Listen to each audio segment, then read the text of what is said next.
The subcommittee will come to order, and the chair recognizes himself for an opening statement. I want to let folks know I support H.R. 212 and the amendment in the nature of substitute. The amendment merely reflects terminology changes suggested by the EPA. I'm glad that we're taking their suggestions to make the bill even better from a technical point of view. But the essence of H.R. 212 remains unchanged. We call on the agency within 90 days of enactment to develop a strategic plan for managing this issue that makes it, by law, a front-burner issue. We realize that EPA will not have all the answers within 90 days, but we'll at least get a start down the path to finding them. I commend Mr. Latta for his leadership and initiative on this critical, important issue. I ask all my colleagues to vote yes on the amendment and a yes on the final passage, and I yield back the balance of my time. The Chair now recognizes the ranking member of the subcommittee, Mr. Tonko, for his opening statement. Thank you, Mr. Chair, and I want to thank you for moving this legislation, which is a step forward on an important environmental issue. This is a bipartisan bill that grew out of the leadership of our colleague, Representative Latta, and our colleague, Representative Marcy Kaptur. The markup vehicle we will consider today reflects bipartisan negotiation, and I thank your staff and Mr. Latta's staff for working with the minority staff to improve the bill. This is the first markup of this subcommittee in the 114th Congress, and I think we're stepping off on the right foot. The issues within the subcommittee's jurisdiction are indeed serious, and they have significant impacts on communities in every member's district. From drinking water systems to TSCA reform, there's a great deal of important work to be done. You have expressed your willingness to work with me and the other Democratic members on drinking water issues, and you have acknowledged there is similar interest in these issues amongst the majority members as well. I appreciate your commitment to continue our discussion on the important issues and challenges facing our communities in the area of drinking water. I hope we can continue to work together on legislation to maintain our nation's commitment to safe drinking water and public health protection. This bill is a good step forward, and I look forward to seeing it move through Congress to the President's desk. And with that, I yield back. Gentleman yields back his time, and I thank you for that. Chair now recognizes the ranking member of the full committee, Mr. Pallone. Thank you, Mr. Chairman. I guess I'm going to be the bad guy here because I was going to say I was going to throw some water on this, but I better not say that. That seems a little stupid. Only if it's clean. Okay. But I have to say I'm disappointed that members did not have the opportunity to use the testimony this morning to prepare additional amendments and consider their positions on the bill, that might have changed because of the testimony. And I don't like the fact, obviously, that we're moving right to a markup right after the hearing, and I hope that doesn't happen again in this or other subcommittees. I know that you've been working with the Democrats, to strengthen the bill, and certainly the amendment in the nature of a substitute broadens the bill, and it aligns more closely with existing provisions of the Safe Drinking Water Act, and now it explicitly includes source water protection. But not all the changes that we sought have been incorporated. We heard from both panels today that addressing cyanotoxins in drinking water is very expensive for states and water utilities. If funding is not made available at the federal level, it will have to come out of already strained state budgets or out of consumers' pockets. And the cooperative agreements envisioned in the bill can address some of these costs, but only if they are funded. And the strategic plan will have no impact if there are no resources to carry it out. So I believe this bill should provide resources to carry out the plan and enter into cooperative agreements with affected states and utilities, and I hope my colleagues on the Republican side will join with us to authorize appropriations to carry out the program.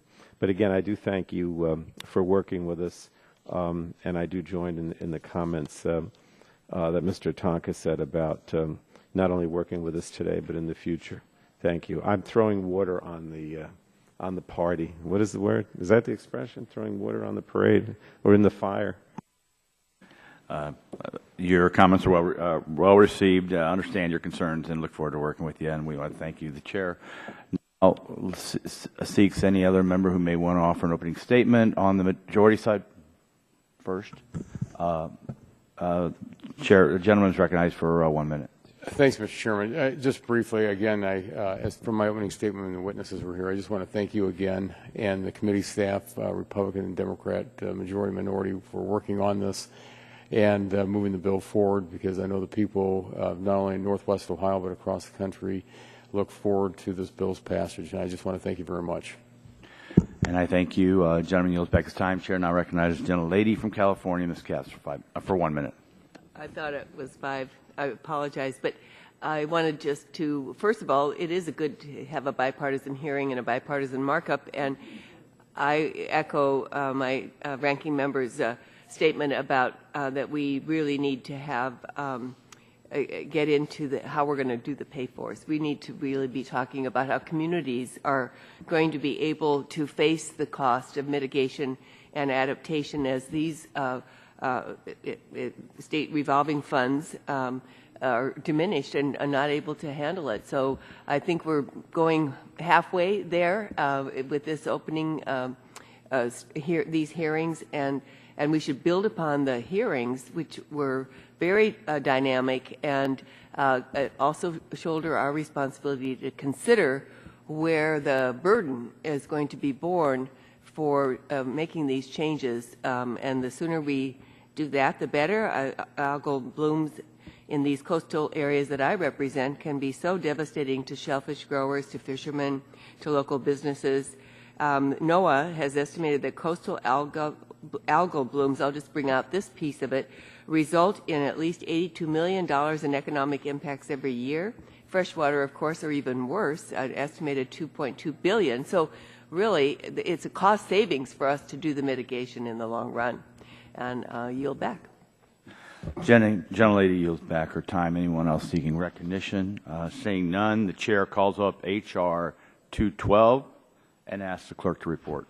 H.R. 212 to amend the Safe Drinking Water Act to provide for the assessment and management of the risk of cyanotoxins in drinking water and for other purposes. Without objection, the first reading of the bill is dispensed with, and the bill will be open for amendment at any point so ordered. The chair recognizes himself for the purpose of offering an amendment in the nature of substitute, and the clerk will report the amendment. Amendment in the nature of a substitute to H.R. 212 offered by Mr. Shimkus of Illinois.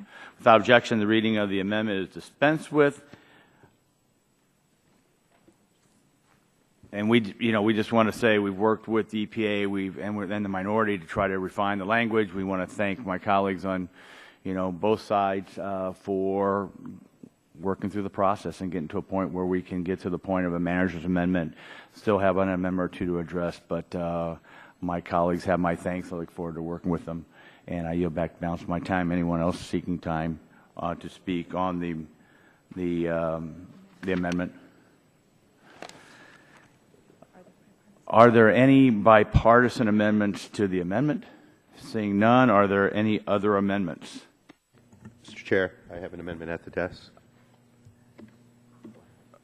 For what? The clerk will report the amendment.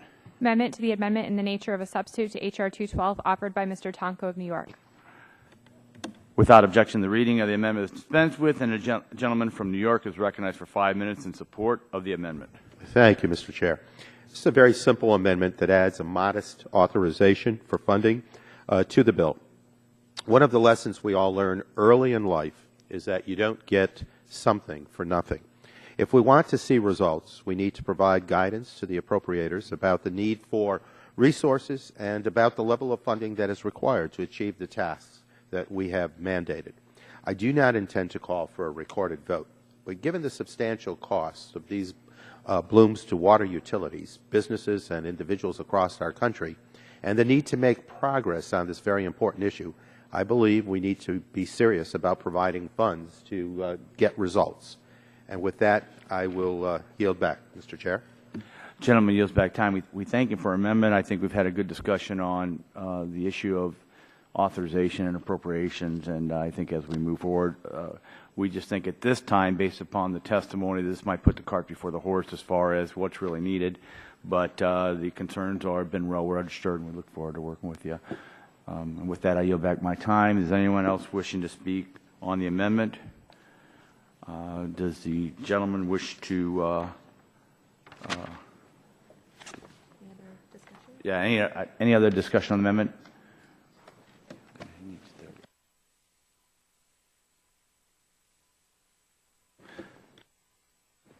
I think the gentleman stated he wasn't going to. We're not calling for a vote. Wait, was the gentleman prepared to withdraw the amendment? Oh, I thought there was not going to be any vote. Okay, he's going to call for a recorded vote. So a recorded vote has been called. Okay, we're going to do a voice vote. If there's no further discussion, a voice vote will be held. All those in favor of the amendment say aye. Aye. All those opposed, no. Opinion chair, the noes have it. The noes have it. The amendment is not agreed to.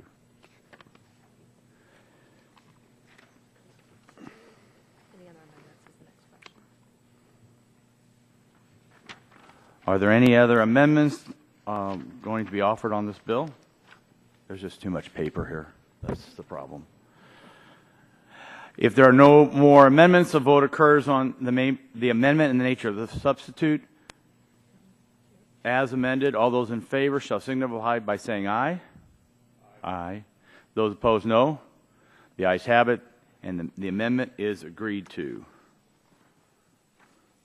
The question now occurs on forwarding H.R. 212 to the full committee as amended. All those in favor say aye. Those opposed, no. The ayes appear to have it. The ayes have it, and the bill is agreed to. Without objection, the staff is authorized to make technical and conforming changes to the legislation approved by the subcommittee today. So ordered. Without objection, the subcommittee stands adjourned. I thank my colleagues for their attendance. Look forward to working with them more in the future.